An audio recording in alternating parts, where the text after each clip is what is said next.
দেখে আলোকিত হই, আধারের শত পথ বাড়ে। এসো কোরআনে। আলহামদুলিল্লাহ, সম্মানিত ভাইরা, আমরা আজ জানবো যে আল্লাহ পাকের 4টা আযাব, এই দুনিয়ার বুকে 4টা বড় আযাব। এটা কিন্তু মানুষের কাছে খুব পছন্দনীয়। 1 নম্বর আযাব হলো সুদ। এই সুদ হলো একটা আযাব।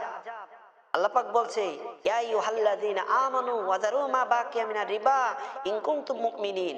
আল্লাহ পাক বলছে মুমিন পুরুষ এবং মুমিন নারীকে আল্লাহ পাক লক্ষ্য করে কচ্ছে যে তোমরা যারা ঈমান এনেছো তোমরা বকেয়া সুদ ঘুষ ছেড়ে দাও যদি তোমরা মুমিন হও। তাহলে মুমিন হলে আপনার আমার এই সুদ ঘুষ ছাড়তে হবে। 2 নম্বর যে আযাব সেটা হলো মিথ্যা কথা। মিথ্যা কথা, অতিরিক্ত মিথ্যা কথা ব্যবহার করা, এই মিথ্যা কথা বলা মহাপাপ। এই জন্য এই মিথ্যা কথা আমাদেরকে ছাড়তে হবে। আর 3 নম্বর হচ্ছে গীবত করা। 3 নম্বর হচ্ছে গীবত করা। এই গীবত শেখায়ত বন্ধ করতে হবে। একে অপরের দোষ ত্রুটি চর্চা করা, গীবত করা, বলা।